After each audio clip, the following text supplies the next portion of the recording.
Halo majikan, hari ini kita TC ya. Yang mana Babu nemu nih email dari teman kita namanya Shirley tentang keanehan dari temennya dia tuh yang namanya Titi. Ceritanya ini waktu si Shirley SMA, di mana dia temenan sama ada yang namanya Titi, Nia, Dian, dan Ainai. Masa-masa SMA-nya Shirley bisa dibilang itu sangat menyenangkan, gengs. Karena dari awal masuk tuh nggak ada yang namanya apa bully-bulian, senioritas gitu, nggak ada. Karena memang peraturan sekolahnya nih cukup ketat ya. Maksudnya kalau ada yang kedapatan ngebully ataupun sosok ngelabrak karena senioritas itu tuh langsung dapat hukuman bahkan di skors. Jadi untuk hal-hal semacam itu Shirley sama teman-temannya tidak mengalami di sekolahnya. Cakep. Namun terkadang walaupun sudah ada peraturan-peraturan seperti itu ya, nah suka aja ada nih oknum-oknum yang bikin ulah istilahnya, yaitu si Titi temennya Shirley. Shirley bilang Titi ini tuh sebenarnya bukan tipikal anak yang cantik ya. Zaman dia SMA nih soalnya belum ada yang namanya skincarean dipakai di sekolah gitu, belum zaman. Rata-rata mulut nih kalau ke sekolah ya dengan muka apa adanya. Sampai sunscreen juga kayaknya nggak ada make dah. Paling banter produk itu paling pakainya apa? Roll on ketek, gengs, biar kagak bawa badan. Tapi zaman dulu yang namanya roll on kan suka bikin seragam putih nih jadi kayak kuning-kuning terus berkerak di sini ya. Ngalamin nggak lu pada? Tua kata gua malu pada ya, iya.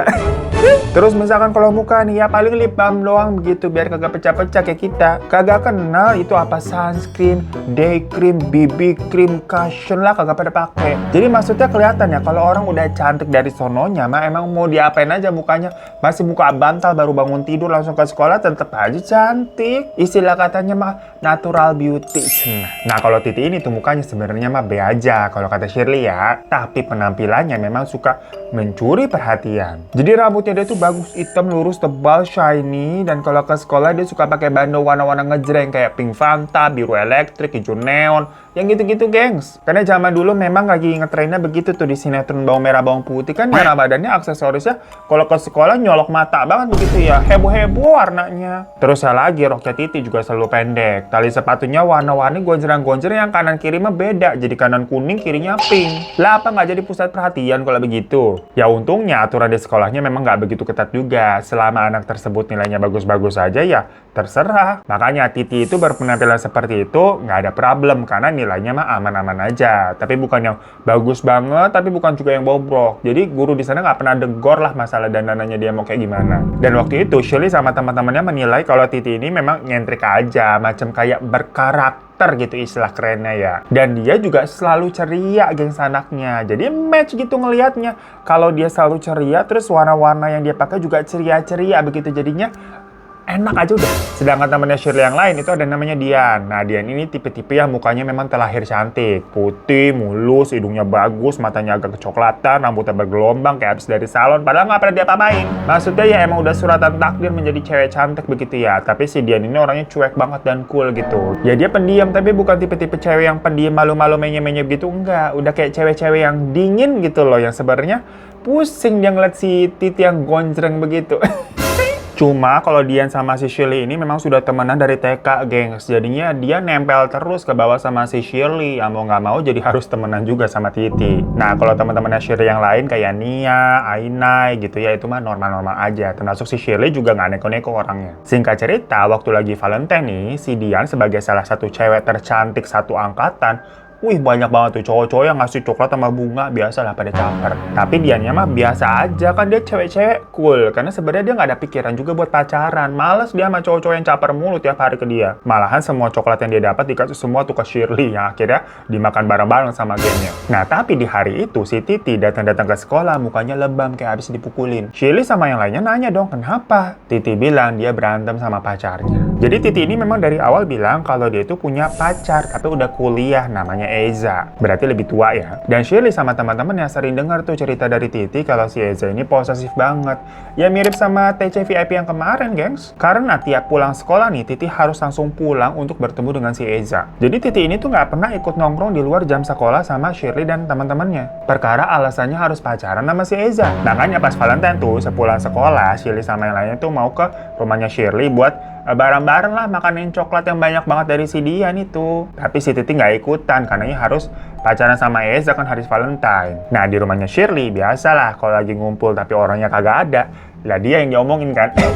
Maksudnya tapi lebih ke mereka nih khawatir dengan si Titi. Karena si Eza ini udahlah posesif kok. Kasar banget berarti sampai main tangan tuh, sampai babak belur mukanya si Titi. Cuma mau gimana, si Titi juga kayaknya nggak bisa lepas dari si Eza. Dan tiap kali kalau guru nanya gitu kan, kenapa itu mukanya lebam-lebam segala macam? Ya Titi ini beralasannya dia jatuh dari tangga lah, kepleset lah, yang gitu-gitu. Masalahnya mereka semua ini juga nggak pernah ketemu sama si Eza itu. Jadi cuma dengar dari ceritanya Titi aja dan ngeliat fotonya gitu kan, dikasih lihat sama si Titi. Ya emang cakep sih orangnya. Udah nih, selain itu ada cerita lagi waktu Shirley ulang tahun, dia kan mau ngadain acara dan dia udah mau wanti-wanti Titi untuk lu dateng ya, ajak Eza juga sekalian, nggak apa-apa udah. Tapi seperti biasa Titi ini bilangnya kalau ya udah aku usahakan, nggak janji maksudnya. Tapi ternyata di hari H Titi datang nih sendirian, cuma selama acara dia kayak gelisah banget. Bolak-balik gitu kan main handphone, balesin chat yang mana orang-orang pada tahu nih pasti dia lagi chat-chatan sama si Eza. Si Ainai sampai kesel banget. Maksudnya kalau Eza ini emang posesif ya harusnya ikut datang aja nemenin si Titi ya. Daripada nanyain mulu di chat gitu kan tiap menit, yang bikin si Titi kayak sibuk mulu sama handphonenya, nggak fokus sama teman-temannya. Ya tapi nih seorang Titi selalu belain si Eza pacarnya tersebut. Dan bener aja sebelum acara selesai, si Titi pamit pulang duluan. Jujur di situ Shirley sempat kesel banget karena Titi ini balik sebelum acara potong kue. Ya di umur-umur segitu kan memang kadang ada hal-hal sepele yang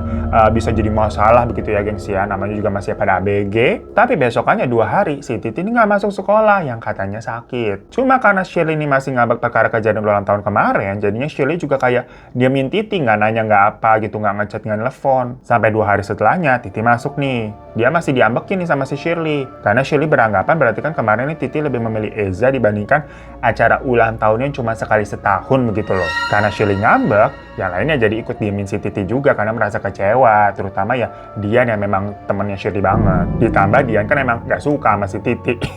Nggak sukanya tuh lebih ke pusing ngeliat warna-warninya ya, bukan karena sifat segala macam, enggak. Karena si Dian ini kayak tipe-tipe agak-agak cewek imo kali ya, cantik-cantik tapi tuh kayak dingin diem gitu loh. Nah apalagi juga si Aina itu yang emang waktu acara kan negor Titi terus kan karena si Titi sibuk dengan handphonenya. Dan lagi-lagi ini karena masalah anak sekolah zaman dulu, makanya dibilang kadang ada hal-hal yang mungkin terdengar sepele tapi waktu itu rasanya kayak Titi ini telah melakukan kesalahan besar ke teman-teman gengnya gitu loh. Namanya cewek-cewek kan suka lebay ya. Makanya di situ Titi nangis-nangis sambil mohon-mohon minta maaf karena dia tahu dia dimusuhin. Dia bilang katanya waktu itu dia diancam sama Eza kalau lebih dari jam 10 malam dia nggak pulang, dia bakal dihukum, katanya gitu. Ya Shirley dengan begitu kayak muak dan marah ya sama yang namanya Eza ini. Kayak apaan sih masih pacaran tapi laganya udah ngatur-ngatur begitu. Cuma ya karena Titi terus-terusan minta maaf gitu kan, mohon-mohon, akhirnya Shirley luluh juga. Nah puncaknya kira-kira 3 bulan setelah kejadian itu, si Titi nih yang ulang tahun. Shirley sama teman-temannya udah nyiapin kue segala macam di rumahnya Shirley karena memang rumahnya Shirley ini selalu menjadi base camp gitu gengs.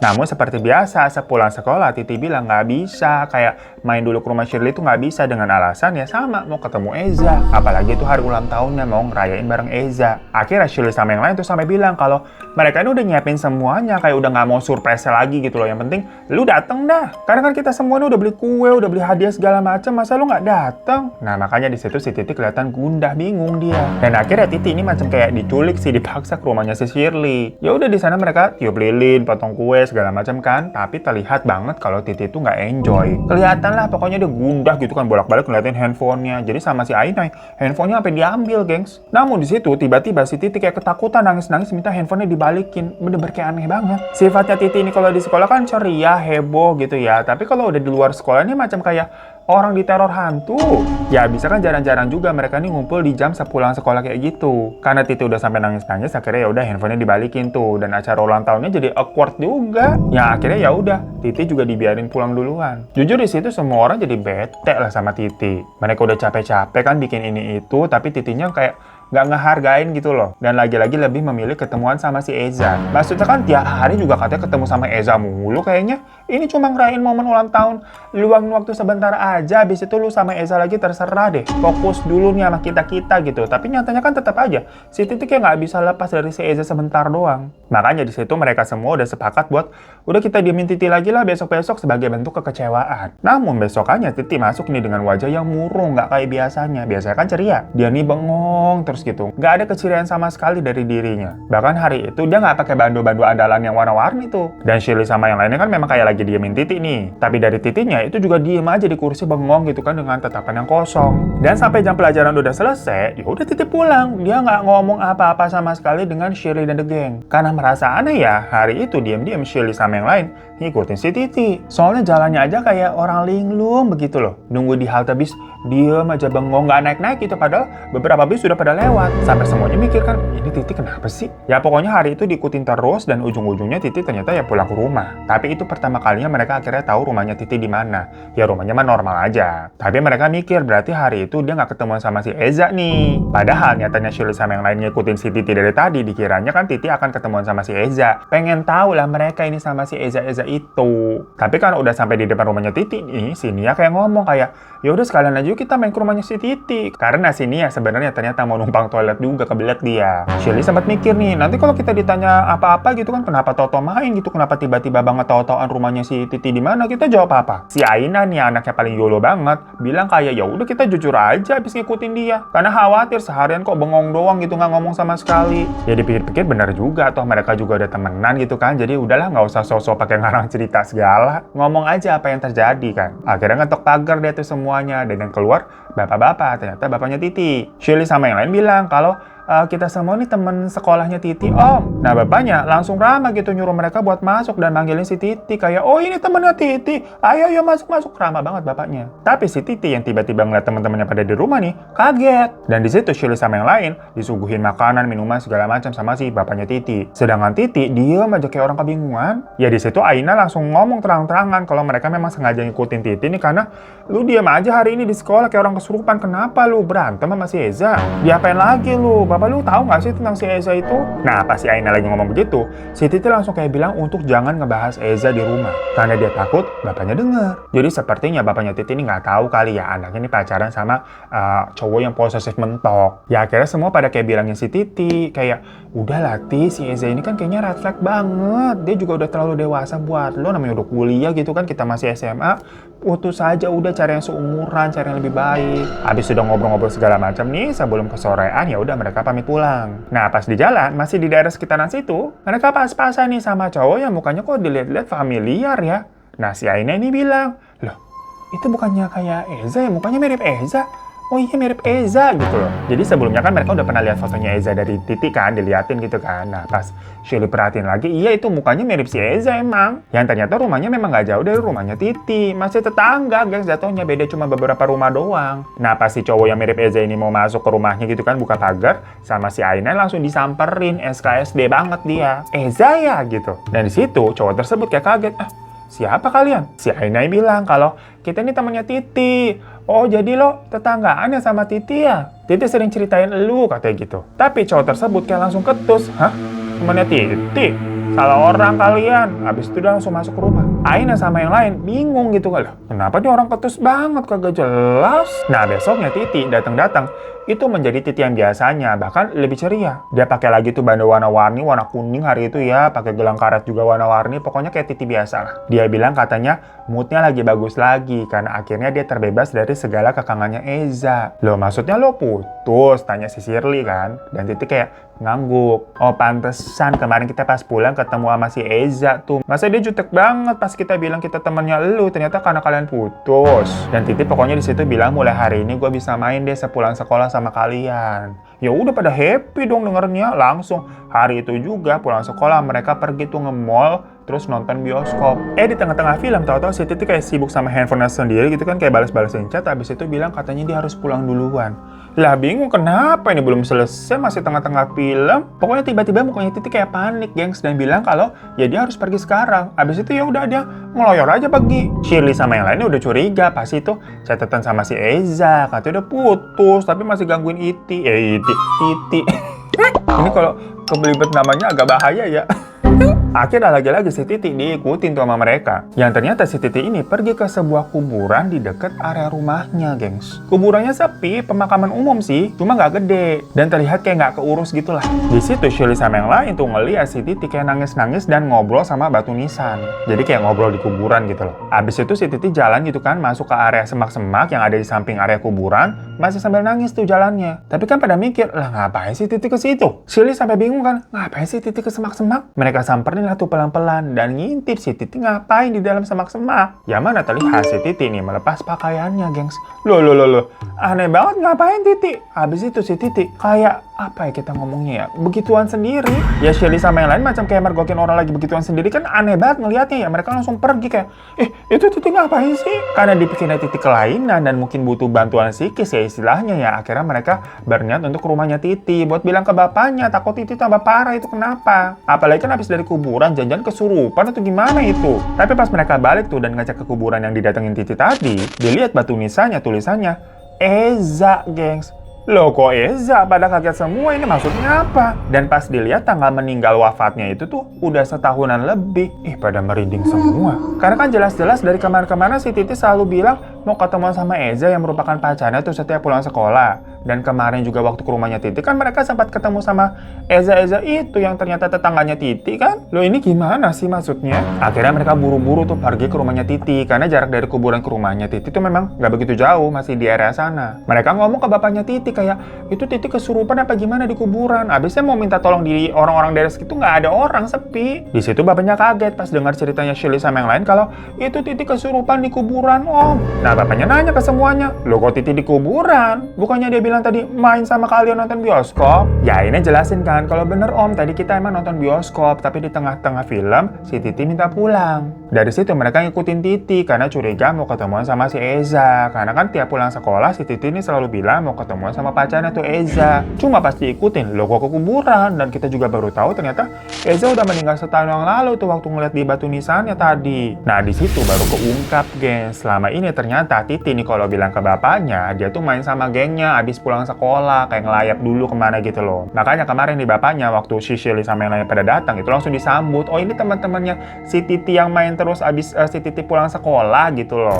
Nah tapi karena ternyata mengetahui selama ini Titi bohong, tiba-tiba bapaknya ini malah curhat. Jadi katanya si Titi itu memang pernah pacaran sama cowok namanya Eza yang awalnya tanpa sepengetahuan bapaknya si Titi. Karena Eza itu memang tetangga mereka yang jarak umurnya tuh 7 tahun. Jadi dari kecil yang namanya anak sekitaran sana ya kalau main segala macam kan bareng-bareng begitu ya. Mau umurnya berapa tuh kadang suka nyampur. Dan terlihatnya ya nggak ada yang salah. Terkesannya tuh Eza kayak gemes gitu ngomong Titi segala macam gitu, macam kayak kakak ke adik lah liatnya. Zaman-zaman Titi waktu itu umur 3 tahun, terus Ezanya 10 tahun. Karena Eza ini emang gak punya adik cewek. Pokoknya kelihatan macam kayak abang-abangan lah kita bilangnya ya. Sampai berjalannya waktu, pas Titi SD terus Ezanya SMA, mereka masih sangat dekat. Eza ini suka ngajakin Titi jalan-jalan muter-muter gitu naik motor. Apalagi semenjak ibunya Titi meninggal waktu Titi umur 7 tahun, itu semacam gak ada yang ngerawat Titi di rumah, karena kan bapaknya kerja. Nah Titi ini suka main tuh di rumahnya si Eza, ya jadi tambah deket. Namun kecurigaan orang tuanya Titi itu waktu pas Titi SMP dan Eza udah kuliah. Si Eza ini tuh jadi kayak semacam anak motor yang suara knalpotnya berisik banget gitu loh. Plus juga dia suka balapan liar. Ya orang tua mana sih yang gak khawatir ngelihat anaknya nih perempuan Titi gitu kan, suka diboncengin motor yang bunyinya wow gitu kan, gajulan banget di jalan. Cuma Titi ini memang nempel banget ke Eza dan lebih nurut malah sama si Eza ketimbang sama bapaknya sendiri. Jadi meskipun udah dilarang sama bapaknya ya, tapi tetap aja Titi ini suka curi-curi gitu keluar rumah buat apa nemenin si Eza balap liar sampai malam gitu kan. Gimana sih anak cewek? Makanya dari situ bapaknya Eza udah ngerasa nih kalau Eza posesif banget sama Titi, yang mana si Titi jadi nurut banget. Bolak-balik si Titi selalu main handphone mulu dan teleponnya sama Eza tuh nggak putus. Maksudnya kan ya mereka tetanggaan, tapi nggak gitu juga kali ya hubungan komunikasinya ini terlihat aneh. Udah nyangka sebenarnya bapaknya tuh kalau anaknya ini sepertinya pacaran sama si Eza. Ya Titi ini kan masih SMP, tentunya dilarang lah buat pacar-pacaran karena belum waktunya, masih kecil SMP. Apalagi si Eza ini juga Gedenya kan jadi kayak anak Badung tuh, anak motor. Waktu kecil sih mungkin terlihatnya baik, tapi gedenya kayak begitu. Dan waktu itu memang belum populer juga istilah apa child grooming gitu ya. Nggak kepikiran kalau sebenarnya Eza ini pacaran sama anak di bawah umur. Nah, gongnya tapi adalah warga mergokin si Eza sama Titi begituan di semak-semak dekat kuburan, gengs. Digerebek. Awalnya dilihat kok ada motornya si Eza parkir, tapi orangnya nggak ada. Dicariin gitu kan, ternyata lagi begituan sama Titi tuh yang jatuhnya. Ya Titi kan masih kecil, jadi rame lah itu. Dan di situ Titi dicecer. Dan ternyata si Titi ini kira hal tersebut wajar, karena memang dia bilang sudah melakukannya dari Titi kecil, gengs. Jadi pas mereka masih pada kecil, si Titi ini udah dinodai juga sama si Eza. Alhasil si Titi menganggap hal tersebut tidak salah karena ya kedoktrinnya kejadiannya udah dari kecil. Makanya Titi ini semacam kayak nggak bisa lepas dari si Eza, perkara si Eza ini bilang kalau nanti pas gede, Titi pasti jadi istrinya karena mereka sudah melakukan perbuatan suami istri. Jadi Titi nggak bisa sama siapa-siapa lagi, cuma untuk Eza aja. Ya pokoknya si Titi ini dimanipulasi dari kecil sampai remaja tuh dikontrol sama si Eza. Karena Titi sendiri menganggap si Eza adalah calon suaminya kelak. Memang jatuhnya sih suka sama suka, tapi tetap aja ini hubungan yang salah ya. Pokoknya warga rame kan tuh, tapi tiba-tiba ada kabar kalau Eza kecelakaan waktu lagi balap liar malamnya, gengs, meninggal. Dari situ katanya si Titi ini selalu ke kuburnya si Eza, yang awalnya lagi-lagi dikira macam orang yang baru-baru kehilangan, pastinya sedih ya. Tapi kok intensitasnya ini kayak nggak putus, tiap hari bener-bener kesana terus, gengs. Sampai pas ada acara keluarga gitu kan, Titi juga melipir bilang mau ketemu Eza. Dan kalau udah dilarang gitu kan, ditahan-tahan gak boleh pergi segala macam, si Titi ini akan gelisah terus dan bilang nanti Eza marah. Macam kayak Eza ini masih hidup dan masih posesif gitu loh. Yang ternyata Titi beranggapan Eza itu memang masih ada, jadi dia harus ketemu terus seperti waktu Eza belum meninggal, masih hidup. Ya hal ini tentunya dianggap bapaknya sebagai ya mungkin gangguan jiwa gitu ya. Makanya Titi dilarang segala macam untuk ke kuburan lagi. Nah sampai pas SMA, Titi ini selalu pulang telat, bilangnya dia main sama Shirley dan kawan-kawannya itu. Untuk bapaknya hal tersebut lebih baik gak apa-apa udah ngelayap, yang penting jelas gitu kan main sama teman-teman ceweknya daripada si Titi ke kuburannya si Eza. Karena ya bapaknya juga tahu kalau ini anak dikekang terus di rumah nggak boleh keluar segala macam, yang ada nanti tambah berontak. Jadi dibiarin aja gitu kan main sama teman-teman ceweknya, terserah gitu loh maksudnya. Tapi nyatanya kan Titi selama ini bohong karena tiap hari dia ya tetap ke kuburannya si Eza. Di situ Shirley sama yang lain shock lah, kayak nggak percaya dengar cerita itu. Aina juga sempat nanya kan ke bapaknya Titi kalau mereka waktu itu ketemu kok sama si Eza di rumah yang di situ kan, Om, ya tetangga situ kan masih ada kok, masih hidup. Ternyata itu katanya adiknya si Eza, namanya Faris. Mukanya memang mirip, geng, semacam kayak anak kembar, cuma ya adek kakak, beda setahun doang. Pas lagi cerita-cerita seperti itu, tahu-tahu Titi pulang. Dia kaget banget lah ngeliat teman-temannya kok pada di rumah. Ya tapi ayahnya langsung marah, mukulin Titi, gengs, digebukin tuh di depan semuanya. Sampai Shirley juga kaget kayak, Om, udah Om, jangan Om, jangan Om. Sementara ayahnya tetap ngegebukin Titi sampai nangis-nangis si Titi. Semuanya langsung jadi merasa bersalah. Kok malah jadi begini? Yang ternyata mungkin selama ini Titi suka babak belur tuh karena digebukin sama bapaknya, mungkin ngelawan terus kali ya. Ya tipe-tipe parenting VOC. Karena itu si Titi langsung kabur, gengs, keluar. Ya langsung dikejar juga sama Shirley dan yang lain karena ngerasa bersalah tadi kok jadi begini, si Titi jadi dipukulin. Khawatir pastinya, udah malam pula. Ternyata si Titi larinya ke kuburannya si Eza tuh sambil masih nangis-nangis. Ya Shirley tentunya nggak bujuk Titi kayak, udah Ti pulang Ti, sadar Ti, Eza udah nggak ada, ikhlasin. Tapi Titi malah marah dan bilang, enggak, Eza masih ada, kalian aja yang pergi, kalian nggak tahu apa-apa. Aina sama yang lain juga jadi ikutan ngebujuk si Titi buat balik, sadar Ti, jangan begini Ti. Cuma Titi nggak mau dengerin dan malah lari lagi tuh ke arah semak-semak. Ya dikejar kan. Yang pas mereka lewatin semak-semak, dilihat Titi lagi meluk pocong, gengs, berdiri pocongnya dipeluk sama Titi kayak pohon. Langsung pada histeris si Shirley sama yang lain dan Titi ngomong di situ, ini Eza, dia masih ada. Kalau kalian temanku, harusnya kalian dukung hubungan kami. Yang ngibrit lah Shirley sama yang lain. Tapi anehnya, mereka kayak kejebak di dalam semak-semak itu, gengs. Kayak nggak nemuin jalan keluar untuk ke kuburan lagi. Tiba-tiba udah di daerah yang mereka nggak tahu itu di mana, macam kayak masuk-masuk ke kebun jatuhnya. Loh kemana nih, pada panik kan dan berusaha cari jalan keluar, tapi kok nggak nemu-nemu. Sampai tahu-tahu mereka ngeliat ada sosok pocong yang berdiri di kejauhan. Langsung ketakutan, putar badan gitu, putar balik. Tapi di sisi lain yang berlawanan, ada pocong lagi, tiba-tiba kayak cepet banget pindahnya. Pokoknya mereka teriak-teriak minta tolong, lari-lari nggak jelas kemana. Ya akhirnya ada bapak-bapak memang datang nyariin gitu kan sampai ketemu. Kenapa kalian? Ya mereka langsung bilang ada pocong terus nggak bisa keluar dari sini. Ternyata itu memang kebun yang ada di daerah belakang kuburan. Jadi karena mungkin tadi mereka panik itu kan lari lewatin semak-semak malah ke arah kebun dan makin jauh ke belakang bukan ke kuburan. Jadi si bapak itu tuh tukang ojek yang memang denger suara cewek-cewek ini tuh pada teriak, makanya disamperin. Mereka diantar pulang, pokoknya balik ke rumahnya si si Titi tuh dan cerita kalau ngeliat sosok pocong. Si tukang ojek itu nimpalin kalau warga sana memang sering juga ngeliat penampakan sosok pocongnya si Eza di kuburan itu. Jadi ternyata itu pocongnya Eza. Udah banyak yang saya ngeliat pocongnya si Eza gentayangan. Sementara si Titi posisinya masih belum balik. Akhirnya bapaknya sama warga lain tuh nyariin si Titi dan akhirnya mereka menemukan Titi pingsan di area semak-semak yang memang terakhir kali si Shirley lihat si Titi di situ yang meluk pocong. Besoknya karena heboh tuh perkara kejadian semalam, makamnya Eza dibongkar. Takutnya ada tali pocongnya si Eza mungkin belum dilepas atau gimana gitu kan sampai gentayangan. Karena udah setahunan semenjak meninggal kok masih banyak warganya juga ngeliat. Tapi awalnya pihak keluarganya Eza sendiri itu marah menolak karena dianggapnya itu tuh mengusik kuburan anaknya. Lah orang si Eza udah meninggal kok tiba-tiba dibongkar. Cuma warga bersikeras karena menganggap ini untuk kebaikan Eza juga supaya arwahnya tenang. Dan pas dibongkar keadaannya pastinya udah nggak utuh. Maksudnya udah jadi tengkorak segala macam ya. Dan tali pocongnya sih aman kok, bener udah dilepas. Tapi di dalam mulut tengkorak si Eza itu kayak ada plastik, gengs, yang pas diambil isinya ya kayak kertas raja. Yang pas dibuka nih, menurut orang yang ngerti, itu tuh semacam kertas untuk pesugihan. Dimana akhirnya keluarganya Eza sendiri yang tertuduh menggunakan jasad anaknya Eza ini untuk media pesugihan. Karena memang setahun kebelakang nih semenjak Eza meninggal, ekonomi dari keluarganya Eza ini seperti naik banget gitu, renov rumah segala macem. Dan juga ditambah ya pas tadi kertas yang mau dibakar sama warga, bapaknya Eza ini kayak marah-marah dan mau ngerebut kertas itu. Ya jadi makin curiga kan orang. Jadi sepertinya memang arwah Eza ini masuk tayangan karena perbuatan keluarganya sendiri yang jadinya Eza pada saat itu masih menghantui Titi macam kayak masih berhubungan. Posesifnya sama persis. Ya mungkin si Eza ini takut si Titi berpaling ke pria lain yang masih hidup. Pokoknya setelah kejadian itu, bapaknya Titi memutuskan untuk pindah rumah, pindah kota, gengs. Yang otomatis ya Titi juga pindah sekolah. Ya karena bukan apa-apa, bapaknya kan nggak tahu nih abisnya setelah kertas itu dibakar dan Eza kembali dikubur, semuanya apakah bener-bener udah beres. Jadi mendingan dia membawa Titi pergi dari sana supaya Titi ini nggak balik-balik lagi ke kuburannya Eza.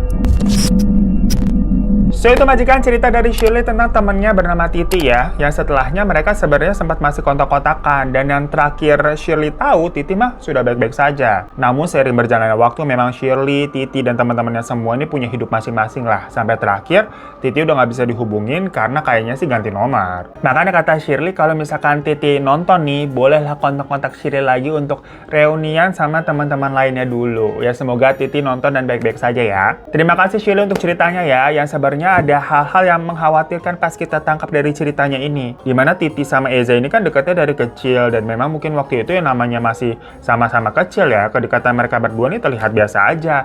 Anak umur 3 tahun sama 10 tahun, yang namanya 10 tahun itu kan juga masih bocah ya. Temenan sama anak umur 4 tahun kan kayak kakak adik gitu dilihatnya. Tapi lama-lama waktu Titi sudah SMP dan Eza ini sudah kuliah dan jatuhnya ini Titi di bawah umur ya. Kedekatan mereka tuh berkedok semacam kayak kakak adik, jadi melenceng, gengs. Jatuhnya mungkin kayak grooming juga ini termasuknya ya. Makanya di sini sangat butuh peran orang tua untuk harus senantiasa ngawasin dan memantau kegiatan anak-anaknya terus. Ya cuma kan memang ceritanya kalau ibunya Titi ini meninggal dan bapaknya itu jadinya kerja dan Titi nggak diawasin. Dikiranya nih main sama tetangga aman, udah kenal lama, namun ternyata malah ya dilecehkannya semenjak itu. Apalagi ternyata orang tuanya Eza ini juga nggak bener ya gunain pocong anaknya sendiri untuk pesugihan. Ya mungkin didikan orang tuanya Eza juga nggak bener, makanya Eza nih tumbuh dan menggrooming Titi ini dari kecil. Serem ya makanya ya. Ya maaf ya majikan kalau udah salah-salah kata. Sampai ketemu lagi di teman cerita selanjutnya. Kalau mau kirim-kirim cerita langsung aja email ke di bawah ini seperti biasa. Assalamualaikum warahmatullahi wabarakatuh. Janganlah takut, ceritakan padaku, karena kau